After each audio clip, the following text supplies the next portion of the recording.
It's This American Life. I'm Chana Jaffe-Walt, sitting in for Ira Glass. I've been talking to someone here and there over the last couple months about a situation she's in. And I think she typifies the thing we're going to try to do in this episode, so I'd like you to meet her. Her name is Annika Barber. She's a scientist, a molecular biologist at Rutgers University, a runner, she's got purple hair, and a particular way of organizing the world around her. Her books, organized topically and then by height. Her lab, color-coded labels. I also track how many days of the year my husband eats pizza, and I make a chart of it. He's really into pizza. So sometimes I just like to have data. Wait.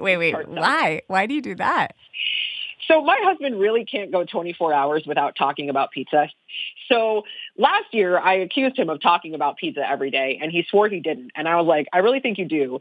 And so starting in January of this year, I said that for 2025, I was going to log every day that I heard him say the word pizza, as well as every time he ate pizza for the year. He actually eats less pizza than I would expect for the amount he talks about pizza. Like, the consumption to discussion ratio is not what I expected it would be. He's only had pizza 14 times this year. Lately, Annika has been trying to get her mind around a new situation that is deeply confusing for her and lots of people. She's tracking scientific meetings that are not happening. When President Trump was inaugurated, he put a freeze on research grants. This meant the meetings where scientists like Annika get together at the National Institutes of Health to assess new research, they're called NIH study sections, those meetings were off. But then a judge said the administration couldn't pause all research grants, so the meetings were theoretically back on. They were listed on an NIH website as scheduled, but Annika says they did not seem to be happening. The website showed they were, but scientists were saying they weren't. Scientists who had submitted grants literally had no idea if their grant had been reviewed and moved on to the next step of the funding process. But Annika learned there was a place you could get a way better picture of whether a meeting was going to happen or had already happened.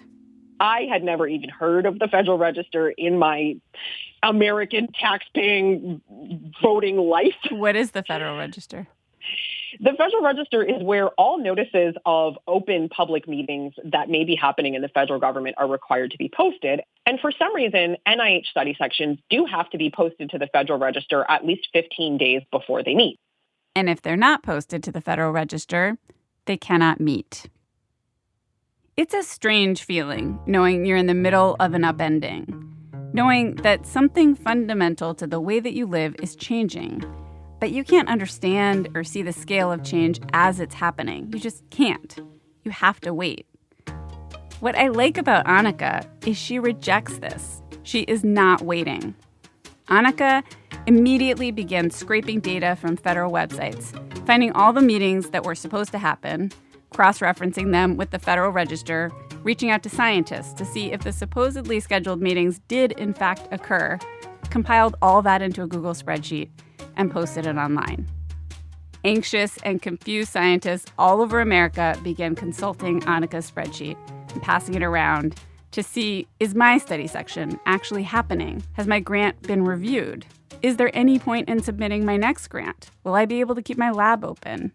There are tens of thousands of scientists whose grants depend on this happening, who are all wondering what's going on. How much science has not happened? So let's see.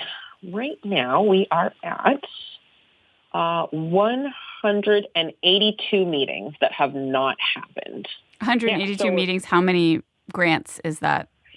You know, if we assume roughly 100 grants would have gotten reviewed at each meeting, you know, we're talking about at least 18,000 grants that didn't get reviewed. Wow.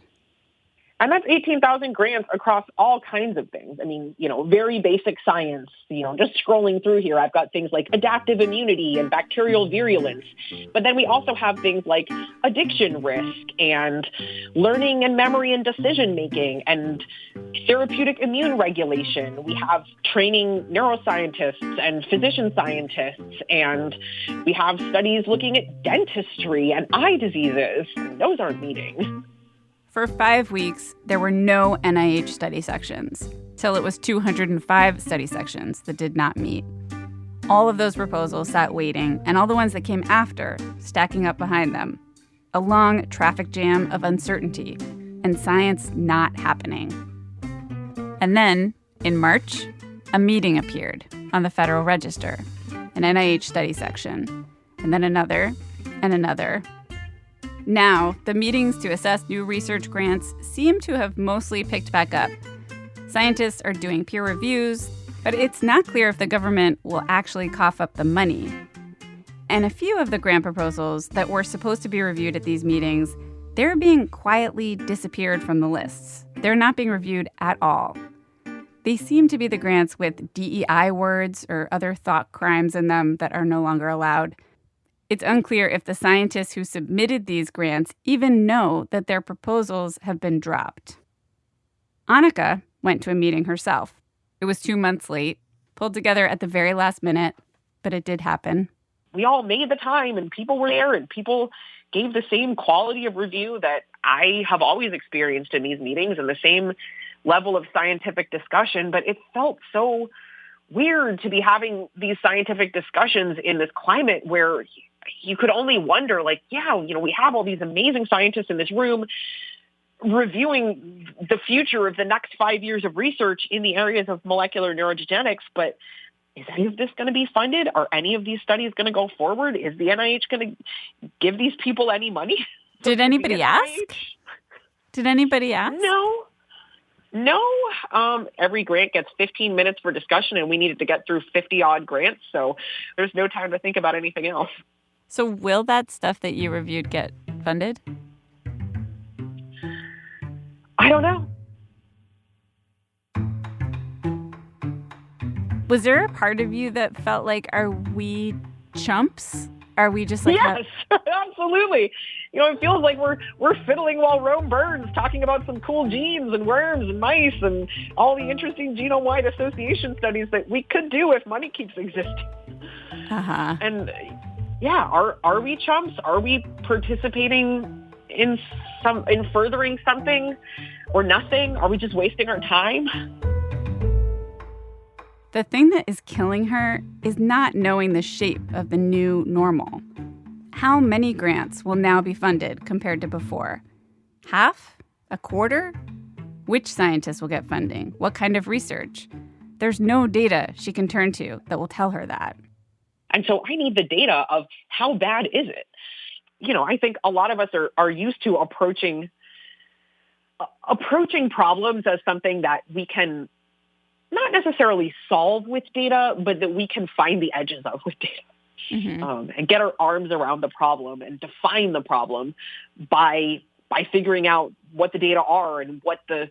But it might be possible that that's not going to happen in this case, that there might not be... That does say, I'm starting to get that vibe. It becomes one of those things where, can you graph chaos? Maybe not. Can you feel better trying to graph chaos? Also, maybe not. Will she continue to try to graph the chaos? Yes, she will. Today's show is full of people who do not wait for the chaos to settle, people who run toward it, who will take whatever little data they have available to them and try to make it make sense. These are people who get answers. Stay with us.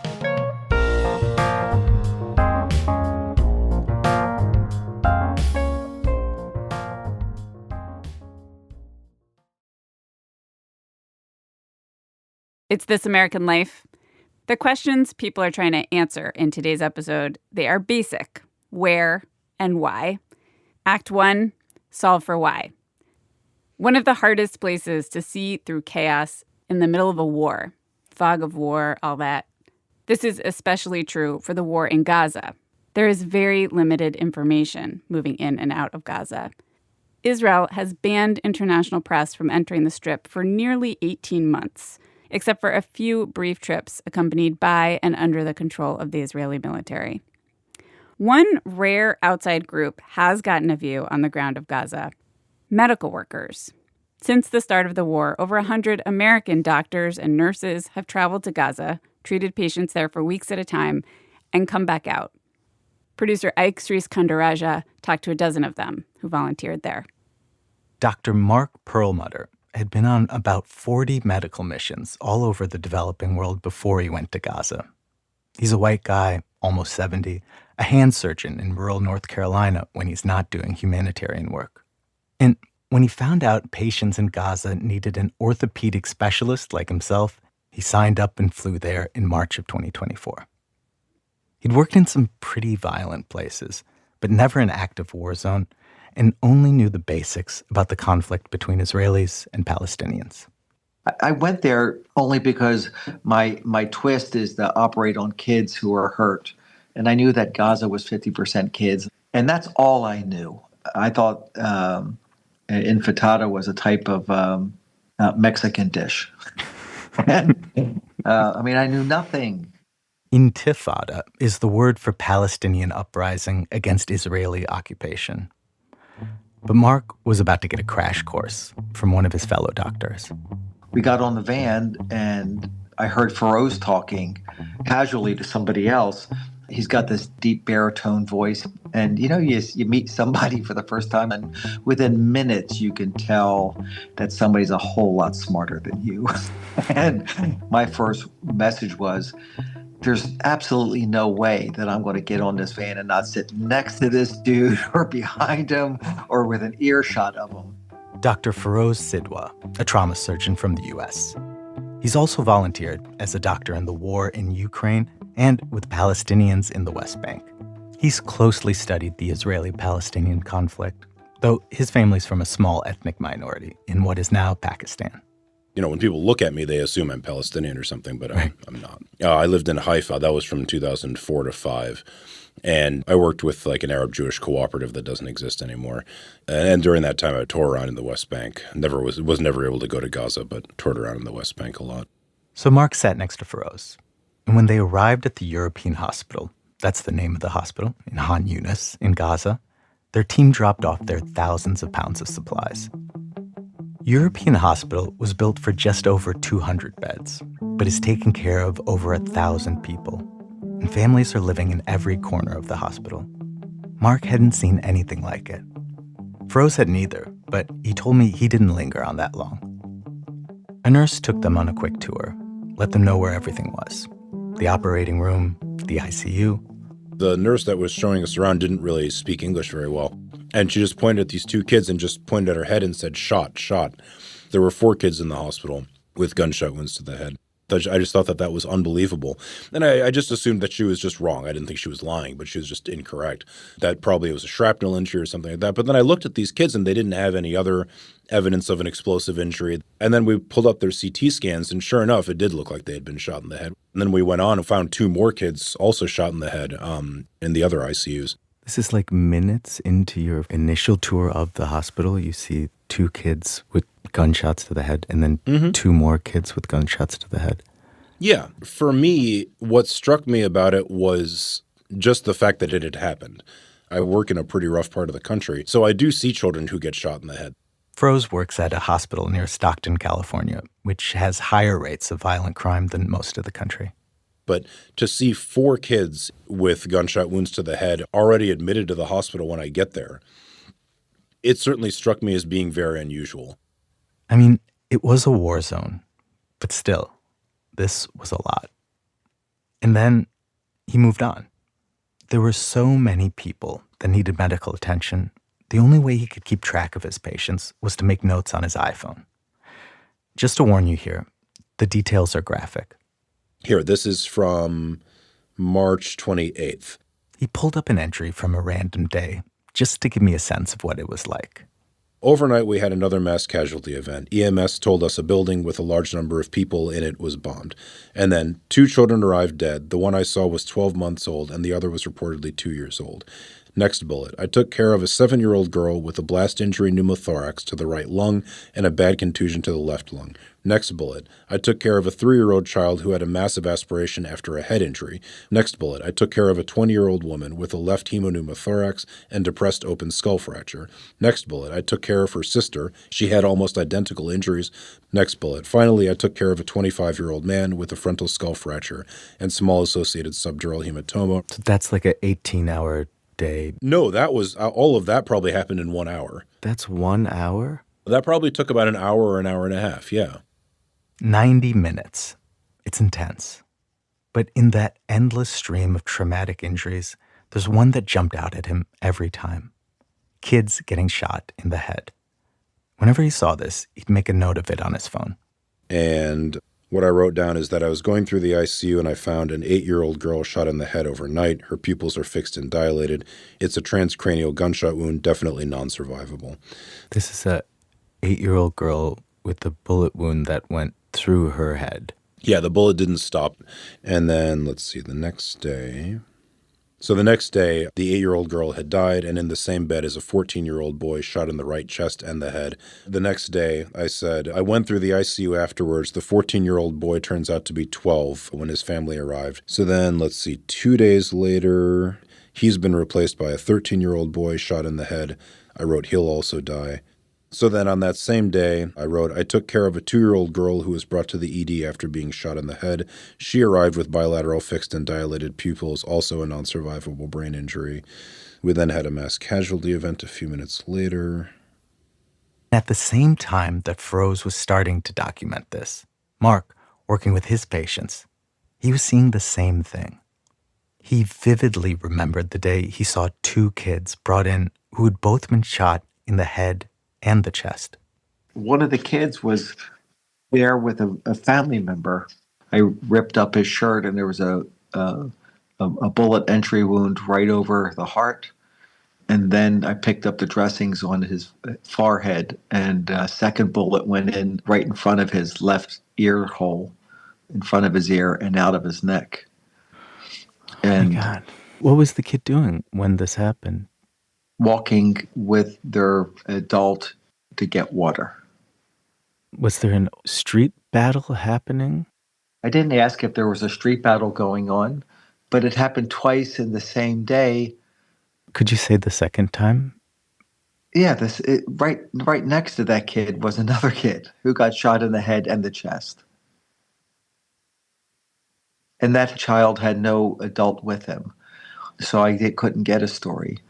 It's hard to see it. These weren't kids injured by collapsing buildings. They were kids who'd been shot. Direct gunshot wounds into 12-year-olds, 8-year-olds, even toddlers. Oh, over a dozen. Combined 2 injuries, only 2. Head or chest, dozen. Others. Almost every day you were there? Yeah.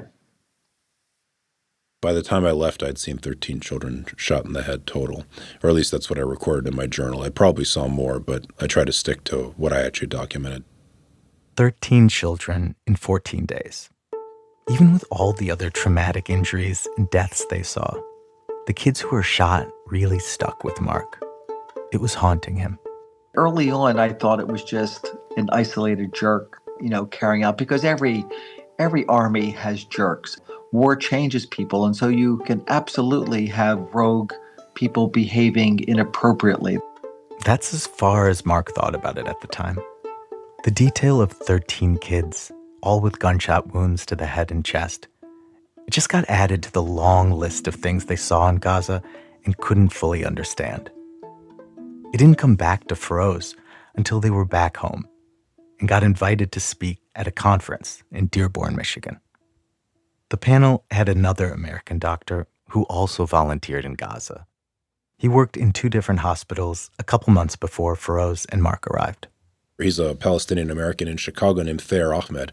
And we were just sitting next to each other talking before our panel started. And I said, I couldn't believe how many kids I saw shot in the head. I just went through my journal recently, and it was 13. And he said, oh, yeah, I know, me too. Almost every day I saw a kid shot in the head. And I was like, oh, okay. And then Feroz texted me, hey, this guy saw other kids shot. We have to find out who else saw other kids shot. So I started asking other people who had been over there, physicians, nurses, midwives, nurse practitioners.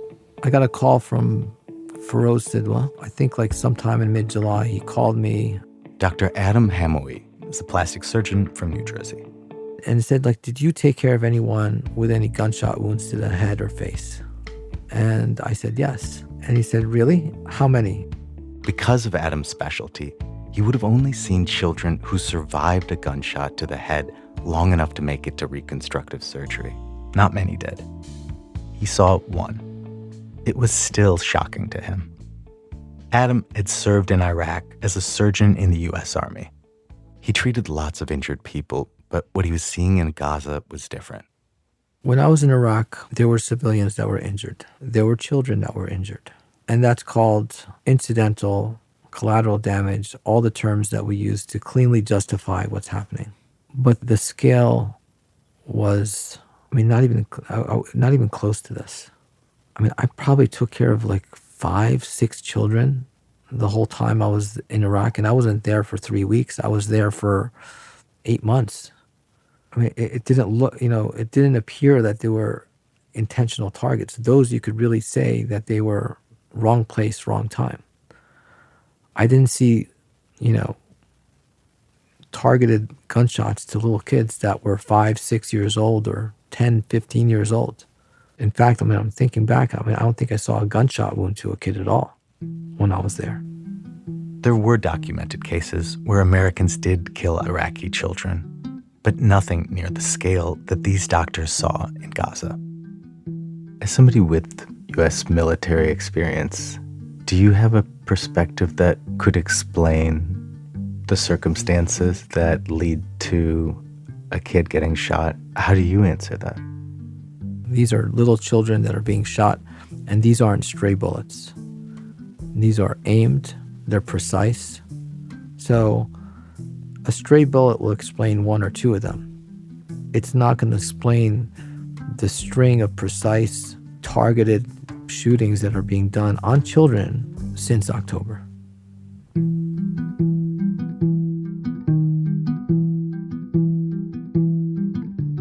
The medical worker I spoke with who spent the most time in Gaza also saw the most kids shot, 50. She showed me a picture she took of a scan of a 5 or 6-year-old skull. There's a bullet in the middle of it.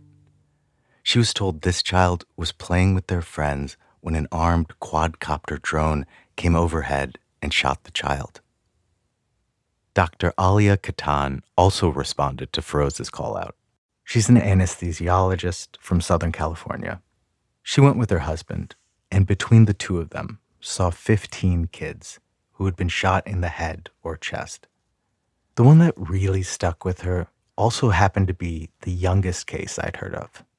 One day I got called in for a mass trauma in the emergency room. They said, we need help. So I assumed it was just from bombings, and this 18-month-old got thrown into my hands. Her name was Liliana. I knew she was dead, but her mom was screaming. So I knew we had to do something and show her we tried. So I didn't see any blood frothing out of her mouth and doing chest compressions. And I looked up at her head and I saw there was blood. And I asked, was there any imaging? They handed me a CT scan and there was a bullet shot to her head. And you could tell it was like a shot right to her temple. And I was just like in shock. So like, never have I been done this many kids, but I've never done chest compressions on a gunshot wound to an 18-month-old. And the mom was just screaming. The mom, this was her only daughter, and she had tried for 9 years to have her. And she was just hysterical, obviously. Feroz reached out to as many American medical workers as he could. Doctors, nurses, paramedics. He created a survey to send out and compiled all the answers. The results stunned him. Almost everybody had the exact same experience. Almost universally, they said the same thing, which I really was surprised by.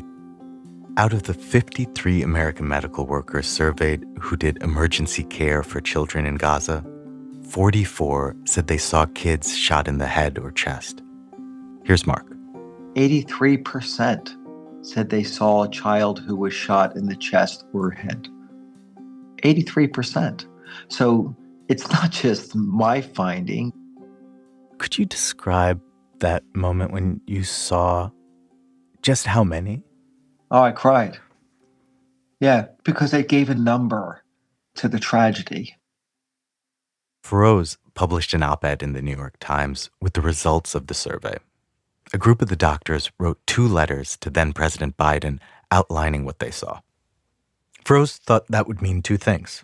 They'd get a call from the White House, and there'd be an investigation. I thought that any sensible Biden administration would take that New York Times article as a major opportunity to feign ignorance about what had been going on in Gaza and to say, oh my God, we can't believe American doctors saw this. And if this is true, then we're going to have to seriously reevaluate the arms that we send to Israel. I talked with 3 people who worked at the U.S. State Department and reviewed allegations like this, including the person who until recently was the Ambassador at Large for Global Criminal Justice, a position that used to be called the War Crimes Ambassador. They all agreed the doctor's reports sounded credible and significant enough to investigate. Each of them said the next step should be asking Israel for answers. One who was involved in vetting U.S. weapons transfers told me if this had been another country other than Israel, this is what would have happened. A few years ago, a senior member of the House Foreign Affairs Committee received reports that Mexican Marine units were executing and disappearing people. The U.S. stopped a shipment of machine guns for more than 2 years while they investigated the allegations. Eventually, Mexico agreed that American weapons wouldn't go to those units. But that isn't what happened here. The Biden administration never met with Feroz and Mark. They didn't investigate these claims or make any public statements asking Israel to stop shooting kids in Gaza. They didn't try to get to the bottom of these allegations. I read these doctors' accounts and had the same question they asked in one of their letters to President Biden. How could this be a series of accidents? Such widespread shooting of so many young children over the course of an entire year. But I've also reported on war crimes before. And I know that cases that seem, to a bystander or even a doctor on the ground, like clear acts of atrocity, they can be explained as a tragic but expected part of war, allowable under the rules of war. The Gaza Strip is a small, densely populated place. It's nearly 50% children. Hamas is hiding inside that population. Any fighting between Hamas and Israel will have civilian casualties, including children. So we asked the Israel Defense Forces how they explain the reports from American medical workers. They declined both my interview requests, but sent a statement saying, the IDF does not target minors and takes extensive measures to prevent harm to civilians, including children. The IDF is committed to mitigating civilian harm and operates in full compliance with international legal obligations. For security reasons, we cannot elaborate on operational policies. Which doesn't explain why so many kids were getting shot. So I went looking for an Israeli soldier who'd served in Gaza, who could tell me what it was like on the ground and what the rules were on who they could shoot in what circumstances. And we found one who would talk with us. He's a reservist in his early 30s, a grad student whose unit got called up at the beginning of the war. He asked us to just call him M. He was worried about retribution, so we had an actor read his responses to my questions. It varied a lot, but a typical day was we'd have some missions, looking for weapons, looking for tunnels, and if we see anybody, engage them. And my role was the front machine gunner, light machine gunner. His company started in the north of Gaza, not near the hospital where Feroz and Mark and most of the doctors were. He said there was a humanitarian road running north and south, and near the humanitarian road, the rules of engagement were don't shoot unless there's an immediate threat. But once you got away from the humanitarian road, everything besides that, we're told no one's supposed to be there. The orders to evacuate have been made. Anyone who is there is not supposed to be there. For us, basically, the guidance was Men of fighting age, shoot. It doesn't matter if they're armed or not. They're not supposed to be there. And the logic being that Hamas operators, they don't walk around armed. They keep weapons caches in different homes. They walk around. They run to the nearest house if they need a weapon. So any basically men, you shoot on sight.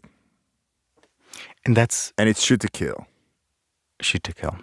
If it's a woman and child, use the standard kind of non-war procedure where you just detain them. Try to detain them. This is how we heard it from the commanders. Don't shoot women and children unless they're a threat. Try to just detain them. He says there was one incident where his unit did see two young people they thought might be a threat. One day when two teenagers, 14 or 15, were part of a convoy going south, they sprinted away and ran into a building. A Hummer and a tank followed them and ordered them to come out. The army thought the teens might be luring them into a trap. When the teens didn't come out, they fired at the building, killing them. He says his unit never fired on any other teenagers or little kids. But, he says, different units operate differently. The Israeli army is not the U.S. Army. There's much more kind of DIY element. It comes down to your commander, how he decides the standards he sets. And our company commander happens to be a kibbutznik who is a little bit more cautious and doesn't want to essentially create a storm. It matters who your commander is. Yeah. I can tell you there are soldiers in the unit who are hardcore right-wing settlers who, if it was up to them, we could be doing much more damage. I remember there was another company in the battalion, their company commander, very much not like ours. I was at an observation post and he comes by just to look through my binoculars and he sees a Gazan family passing by some Shaldak soldiers. And he sees them giving the family bottled water. And he goes on the radio to yell at them saying, "What are you doing? You want to open up a lemonade stand too?" And he starts looking through my binoculars and calling in orders to some bulldozers saying, "See that line of trees over there? See that? Take them all down. Destroy all of that." And I ask, "Oh, are you doing an operation there later? And for security, you don't want them to have any kind of sniper positions?" And he said, "No, just don't let them live." He was pretty much operating from make it as difficult for their lives as possible going forward. So, according to M, the broad permission to fire and the types of units led by more aggressive company commanders, he can see how that could result in soldiers shooting Palestinian children. He didn't see this himself. This is just his opinion, he told me. But he believes that Israeli soldiers have probably shot some children on purpose. At least some of these cases I can see being intentional. It wouldn't shock me. They're in the situation and they get desensitized really fast and develop a hatred really fast. So no way to justify that. I do understand the mentality. At first, shooting unarmed people was horrifying to us. It's like, I can't believe we did that. And then it was like, you get desensitized to it. And after you lose some friends, you start thinking, why even take the chance? Our lives are more important than theirs. I won't bet my life on it that they're Hamas, but I'll bet their lives on it that they're Hamas, essentially. So regarding this American doctor seeing the children, no, I can only give my take that some soldier took it upon themselves, said, okay, they're an age like this, that, I can rationalize to myself that they're potentially combatants. Why take the chance?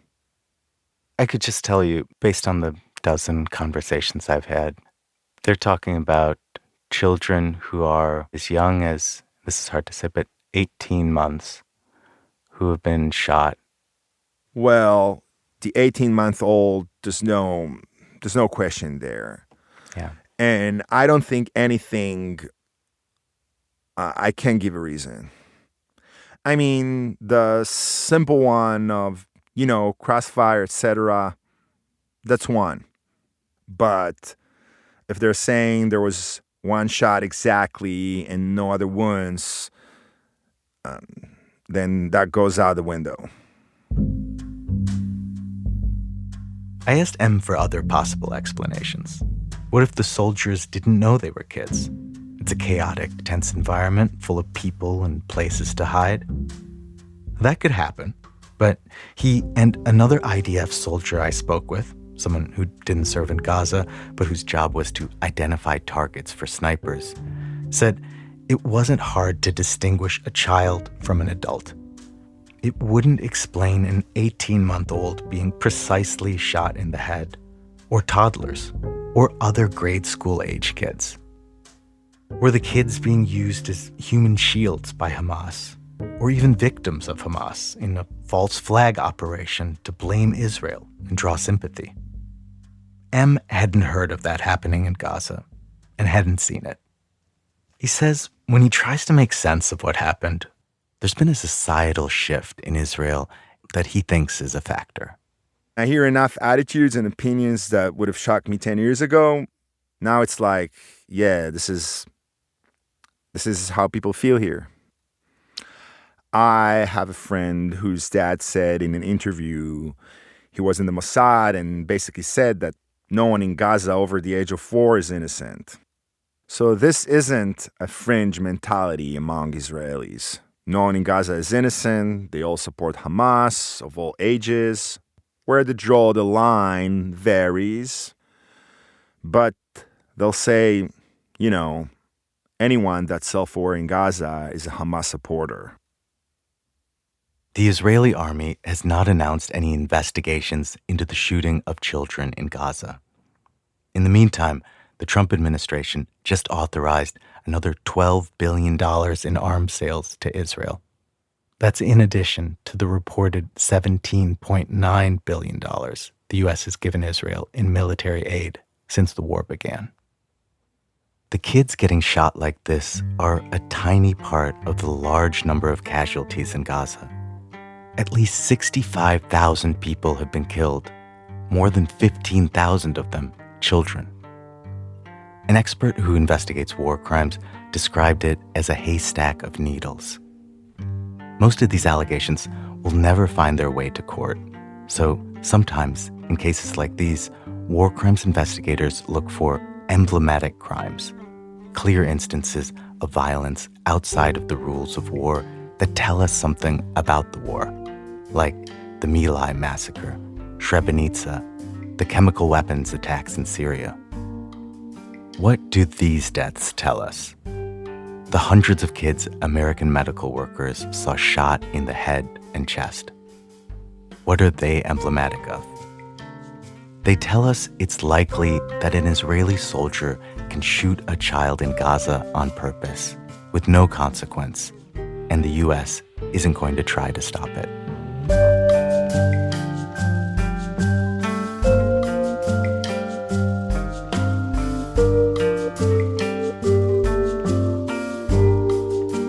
Ike Stries-Kundaraja is a producer on our show.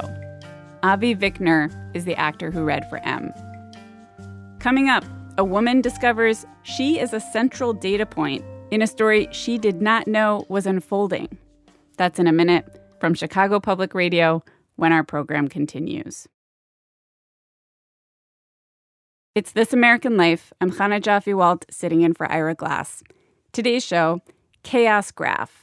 People trying to make sense of things, trying to map what is happening around them and see the bigger picture. We've arrived at Act 2, Solve for Where. In this next story, the bigger picture has become very clear to the rest of us over the last couple weeks. It's in the news all the time. But the woman at the center of this story, she experienced it up close. She learned each fact in the most personal, direct way. And making sense of those facts, understanding how they all fit together, for her, was urgent. Nadia Raymond has our story. When Mari shows me this video, it feels like something I'm not supposed to be watching. On the screen is her fiancé, Mikael. He's shirtless, he's crisply lined up. He's young, 23, bright green eyes, wild curly hair tucked under a baseball cap. And he's holding a tattoo gun, giving himself a tattoo on his stomach, while she teases him. Says he's never gonna tattoo her again. He looks up and laughs, his mouth full of braces. Mari is always sort of dragging Mikael about his tattoos. He has lots of them.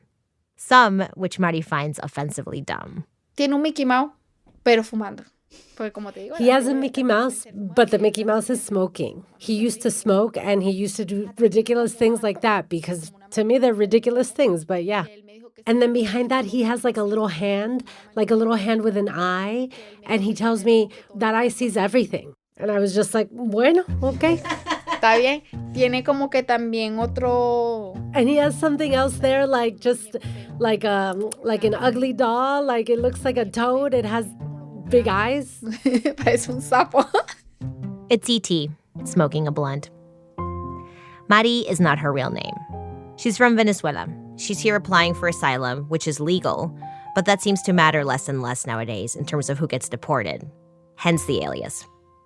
Mari and Mikael are the kind of couple who wear matching outfits. Her idea, but she insists he's also into it. Shows me a picture where they're wearing matching pink shorts that he chose. Mikael is a barber. Mari works cleaning hotels, so they work opposite hours. She gets up early, goes to bed early. He gets up later, goes to bed later. When their schedules do match up, they're usually so tired that they sit at home and watch TV on their fuzzy pink bedspread. The morning it happened, Mari left early, like she usually does. She noticed a bunch of men outside. They were dressed in black, she says. One of them spoke Spanish. They came up to her, her roommate, and her landlord. The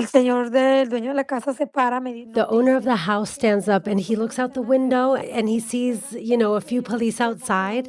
And they show him a photo and they ask him for un muchacho, for a guy. And he says, no, he doesn't live here, but three other people live here. It seemed like they were looking for someone. One of them showed her the photo on his phone. He was like, do you know this person? He was a dark-skinned person with dark hair. He had big eyes. He had a beard. We didn't really know who he was. And they tell us that he's Dominican. And he tells us that they're going to check the house to just make sure and to verify, to make sure it's true that that person that they're looking for doesn't live here. I really didn't see a problem with it because we haven't committed any crime. We're not hiding anything. Mari figured she and Mikael had applied for asylum. He had his first court hearing already. His next one was coming up. They didn't think they were in any danger. So Mari sees no problem with letting any sort of law enforcement in. So she opens the gate, leads them down these narrow gray steps and into her basement apartment, where Mikael was still asleep. So they went downstairs, and obviously I went first because I was there to wake him up. He was half asleep, and he says, what's happening? He sat up, and when he sat up, well, he usually sleeps naked. I hand him a towel, and I tell him, put the towel on because, nene, viene la policía, the police is coming. They came in, they pushed the door, they put me in handcuffs, they put him in handcuffs. And the moment that happened, I said, well, what's happening? Why are you putting us in handcuffs?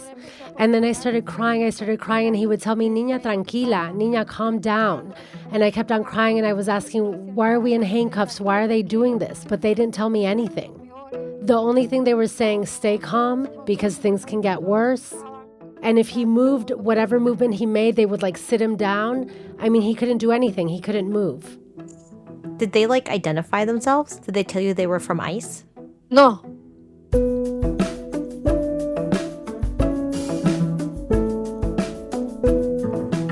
The men in black, Mari would later learn, were maybe ICE, Immigration and Customs Enforcement, or maybe police working with ICE and the DEA for some reason. We don't know for sure because they won't answer any of my questions.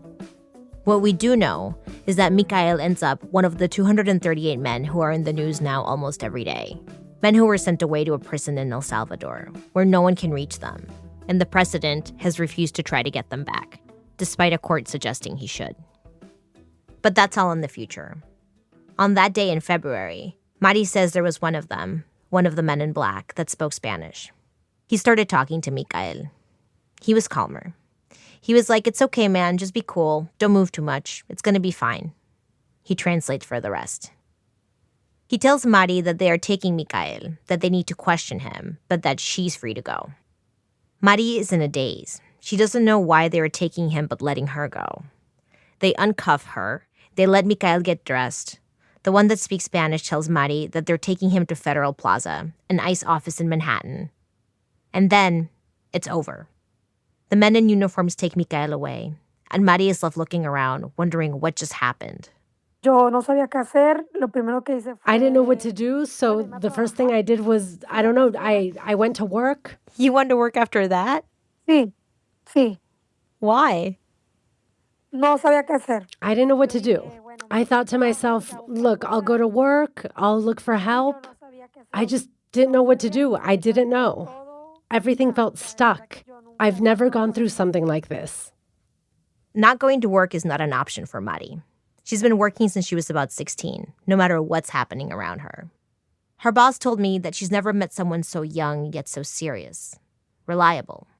She's the only one in her family who has left the country, the problem solver, the one her mom likes best, she said. I asked her, would your mom agree? And without missing a beat, she said, I will FaceTime her right now and you can ask her yourself. Mari met Mikhail in Colombia 3 years ago. She was 21. He kept hanging out at the boutique where she worked, and one day she mentioned she wanted a tattoo. He was like, I'll do it for you. She was skeptical, but agreed. From the moment they started dating, they were inseparable. Mari told me she has a temper and liked that Mikhail could handle it. She says he's funny and charming, a little more shameless than she is. When they traveled up to the U.S., if they needed to ask for food, Mari always felt embarrassed. Not Mikhail. He made friends with everybody. When they got to New York and their hours didn't match up, they spent what seems to me like basically their whole day video calling. When she'd get off the train in the morning, call for Mikhail. When he got out of the shower, call for Mikhail. At lunchtime, call for Mikhail. While he's cutting hair, call for Mikhail.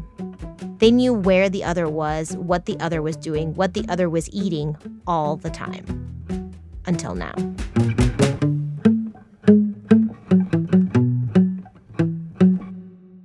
Mari is at a loss. She doesn't understand why Mikhail would be in trouble. So she turns to the first person she trusts that knows this crazy system to see if she can help her make sense of what's going on. Her boss at the hotel, a woman from Ecuador who's also an immigrant, but a citizen. Her boss always told her employees if they were ever in trouble with immigration, come to her, no problem. So even though it made Mari feel a little embarrassed to ask for help, she did it. Mari's boss helped Mari find Mikhail online through an ICE website, and it shows that indeed, Mikhail is being held in New York. That afternoon, he calls and tells Mari that they had to hold him there, even though there was no criminal record of him. That night, Mari tracks him online again and sees that he's now in Pennsylvania. She thinks, why are they moving him? Mari's boss tells her, get a lawyer, like yesterday. So she starts to look for one. She needs one that she can afford and that speaks Spanish. It took her a week to find one. The lawyer looks into Mikhail's case right away, trying to figure out why he got detained in the first place. Much to the lawyer's distaste, Mari, a true Gen Zer, starts to post a lot on TikTok. Almost overnight, her feed morphs from dancing reggaeton videos to photo collages of Mikhail set to cheesy Spanish ballads, laying out their story, asking people to make it go viral. Esta es la carta que me entregó la abogada que dice que Mikhail tenía corte el 17 de marzo a las 9 de la mañana para... Mari is particularly concerned with Mikhail being moved to Pennsylvania like that, without him consenting to it. The lawyer tells her, don't worry about that part. The government can move him around detention centers all they want. They just can't deport him. A judge has to decide that. So for the next few weeks, all of these moving parts become Mari's new normal. TikToks about Mikhail, calls with the lawyer, video calls from the Pennsylvania detention center. 4 o 5 veces al día, era llamarme. 4 or 5 times a day was him calling me calming him down, me telling him he was going to get out of there, to have faith. Siempre busqué que estuviera bien, tranquilo, pues. And then, one day in March, she doesn't hear from him for hours. Hasta que me llamó. Me llamó a las 4 de la mañana. And then he called me. He called me at 4 in the morning. And he tells me crying desperately, Niña, they transferred me again. To El Valle, to Texas. I was the whole time on a plane. They didn't tell me anything. I didn't eat. I didn't drink water. They didn't give us anything. I haven't been able to sleep. They're going to process me here. And me, bueno, niño, calm down. Be strong. You're going to leave. Remember that on Monday you have your court appointment. If we have to pay bail, we'll pay bail. But you're going to leave. You're going to get out of there. Mari checks the website, and indeed, there he is in Texas, so much further away from her, from their little basement apartment. She's like, why are they taking him further away? She calls the lawyer, who tells her, again, don't worry, they can move him, but they can't deport him, which is true, at least legally speaking. Mari had a bad feeling, but she pushed it down and went to work. Trabajé como pude porque, de verdad, cuando uno está inquieto es muy raro poder hacer las cosas. Mm-hmm. I worked as much as I could because, honestly, when you're nervous, when you're anxious, it's really, really hard to get things done. I arrived really late to my house that day. I arrived at 8 o'clock. I arrived on the bus. When I get down off the bus on the corner of my house, my boss, she was the one that sent me the video. She tells me, More, I sent you this video. I think I saw your husband there. Take a look and let me know if it's him. She sent it to your phone, like a video on your phone? Sí. Yeah, it was a news clip from Telemundo. And I click on the video, and the beginning is that there were airplanes getting to El Salvador and a bunch of Venezuelans, people getting off the planes and all of that. But at the end, when the video was almost done, there's a moment where there's people kneeling down getting shaved. There, at 38 seconds in on the screen, was Mikael. Profile sharp, curls falling around his face, his head held down while someone shaves his head. It lasts just a few seconds, and then the camera cuts to someone else. It was chilling, like a scene in some perverse movie. Yo lo reconocí de una vez. I recognized him immediately. The second I saw him, I knew it was him. He has a tattoo, and it's a Chinese phrase like on his sideburn. And obviously when they were shaving him, you could see it. And he has long curly blonde hair. And he's the only one who had hair like that. I mean, it was him. It was him. Eso era él. Yo de una vez lo reconocí al ver el video. Cuando yo lo vi, me dio una crisis, me dio tembladera, me puse. When I saw him, I went into crisis. I started shaking. I started crying. I was with another girl that lives with me because we work in the same hotel. And I tell her, Josefina, it's him. Josefina, it's him. It's Mikael. They took him. And it was very bad. Yo le decía, no, José, es él. I was telling her, Jose, it's him, it's him, it's him. And the first thing she told me was, calm down because something could happen to you. And all I could say was, Jose, it's him, they took him. I just felt so sad when I saw his face, like he was suffering. His eyes were swollen. He must have cried so much. And then immediately I went home. I turned on my computer and I started to look, and immediately I saw that he was no longer in the U.S. system. At that moment, Mari unknowingly became a data point, part of a group of people who figured out their loved ones were taken to a notoriously bad Salvadoran prison through a video. A mom in Venezuela had the same experience at around the same time as Mari. She saw a close-up of her son, Mervin Yamarte Fernandez's face on screen in the same Telemundo report, and that's how she knew where he was. Another mom, same thing. Seeing a brief glimpse of his tattooed arms was the only marker of her son, Francisco Garcia Cacique, and his whereabouts. Without these videos, they would have simply disappeared.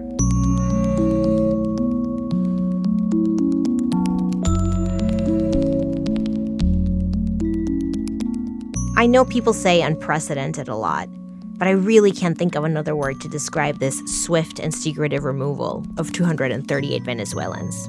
It happened so quickly. Within 4 hours of the Trump administration invoking the Alien Enemies Act, Mikael and the other 237 got removed. Mari described it to me as a kidnapping. And this move of shipping people who are in the U.S. abroad to some dank prison is unlike anything I've seen in U.S. immigration. We've sent hundreds to the mega prison, Secot, so far, and we're paying the Salvadoran government $6 million to hold them. It's described as a prison no one leaves alive, and it's next to impossible to talk to people who are there. Not even lawyers can. The government is saying Micael was sent there because he's a gang member, Tren de Aragua. So is he? The New York Times and CBS have made these lists with all the men taken there, looked into whether they could find any criminal activity here in the U.S., in Venezuela, and in surrounding countries. And so far, it looks like almost 90% either have no record or have been charged with minor offenses, like driving with a suspended license or trespassing. I talked to a professor named Dorothy Kronik, who's making one of these lists. She studies crime and policing in Venezuela. I asked her specifically about Micael. She hasn't found anything suspicious. I also asked a local reporter in his hometown, this small island off the coast of Venezuela. She told me that there is no Tren de Aragua activity there. Micael lived in Colombia for a while. I did a criminal record search there using his Venezuelan government ID number. Nothing. This lack of information connecting Micael to Tren de Aragua, that doesn't seem to deter our government. Robert Cerna, an acting field office director for ISIS removal operations, said something that stuck with me. Quote, "The lack of specific information about each individual actually highlights the risk they pose. It demonstrates that they are terrorists, with regard to whom we lack a complete profile." So, according to the government, no proof that you're a criminal is the greatest proof of all.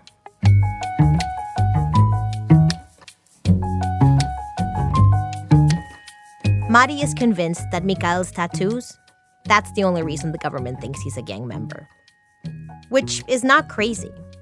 The government is looking at tattoos. They have a list of Tren de Aragua suspicious tattoos, and it is broad.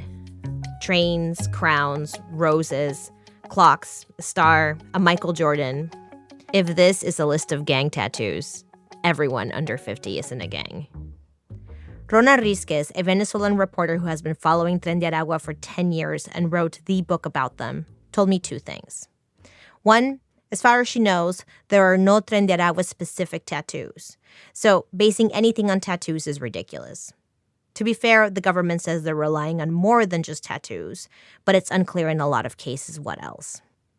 And two, Rona confirmed what the local reporter said, that the place Micael is from has no Tren de Aragua activity at all. Mari scoffs at the idea that Micael is some secret Tren de Aragua operative who could hide from the biggest snoop of all, her. O sea, uno estando con alguien, si tú sabes algo, tú te vas a dar cuenta de si él está en algo raro o no. I mean, when you're with someone, you're going to notice if he's into something weird or not. And, I'm a very toxic person. Bueno, not toxic, like, I'm not toxic when it comes to women, but I like to be on top of what he's doing all the time. I go through all his things. I go through his phone. I spent a lot of time with him at the barber shop. We were always making video calls while he was working, while I was working. It was always 24 hours a day. We were in communication. We were in touch. And he's the same. He was more toxic than me. Tóxico. Sí, él sí era bien tóxico. Él sí, de verdad, que pa' qué. What Micael is an asylum seeker. Regardless of what his asylum claim is and whether or not you think he should get asylum, I want you to put that aside for a moment. He's in the middle of a legal process that he followed our laws to participate in. I cannot overstate how crazy it is that he and others got picked up and shipped away, like we just pretended due process doesn't exist anymore. Normally, someone like Micael would present all his evidence to a judge, documents, testimony, and then the judge would decide if under our law, Micael could stay or if he should be deported. That's what due process is. Getting to stand in court and prove who you are, where you should be. Without it, the government could send anyone to Secot. Without due process, you have no say.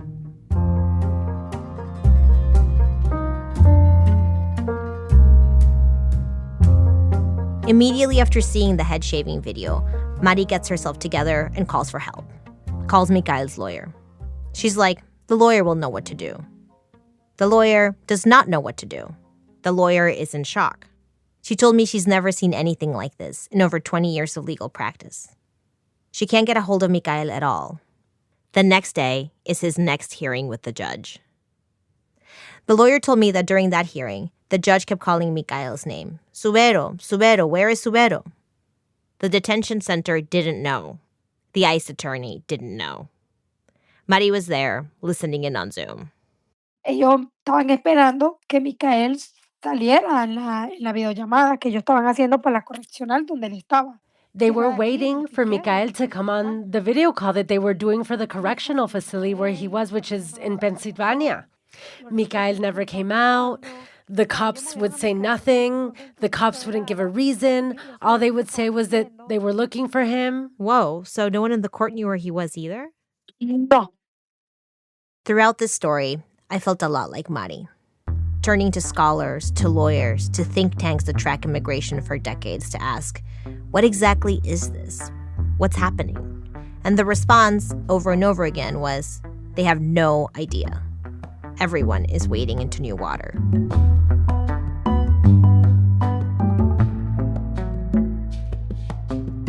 Mari hasn't heard from Mikhail in over a month. Yo a veces estoy en el trabajo y estoy haciendo cualquier cosa. Sometimes I get to work and I'm doing whatever and I'm like, oh, I feel like calling Mikhail to see what's going on at the barber shop. And then obviously I remember that he's not here anymore, that I can't do that. When was the last time a moment like that happened for you? Literalmente todos los días que voy al trabajo. Literally every day that I go to work. In the mornings, it's always the first thing that it comes to my mind. Because every day when I get to work, it's, the time he would call me always to say, are you okay? Did you have breakfast? To see if I had breakfast. I always I wait for the call. I hear the phone ringing and I'm like, it's Mikhail. And like that. And that's what it's like. And it's like the hardest thing.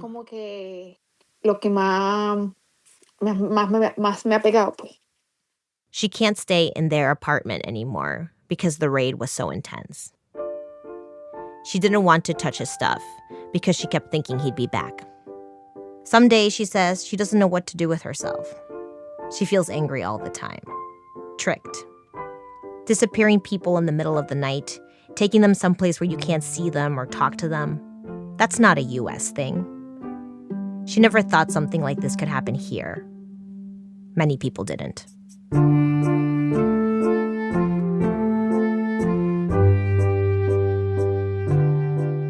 Nadia Raymond is an editor on our show. Interpreting for this story by Anayansi Diaz-Cortez.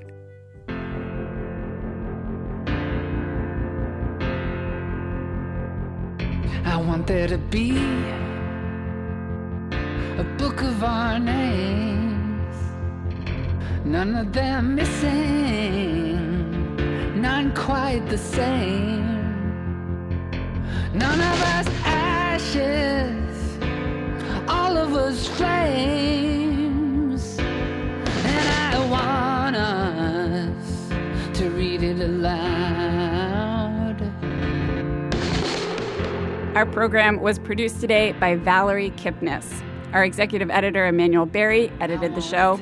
The people who put together today's program include Thea Benin, Mike Comite, Aviva de Kornfeld, Emmanuel Jochi, Angela Gervasi, Cassie Howley, Seth Lind, Tobin Lowe, Catherine Raymundo, Stone Nelson, Ryan Remery, Marisa Robertson Texter, Alyssa Shipp, Lily Sullivan, Christopher Swatala, Lara Starcheski, Nancy Updike, James Williamson, and Diane Wu. Our managing editor is Sara Abdurrahman. Our senior editor is David Kestenbaum. Our executive producer is Ira Glass. Special thanks today to Yael Evan Orr, Jeremy Ashkenaz, Aaron Rieklin Melnick, Mustafar Kishti, Stephen Yale Lair, Julie Turkowitz, Carolina Arias Ipis, Dara Lind, Yosbel Gonzalez Meijas, Galia Walt, Breaking the Silence, and the Chronicle for Higher Education. Casting help from Sabrina Hyman. This American Life is delivered to public radio stations by PRX, the Public Radio Exchange. Our website, thisamericanlife.org. If you become a This American Life partner, you will get bonus episodes, ad-free listening, and more.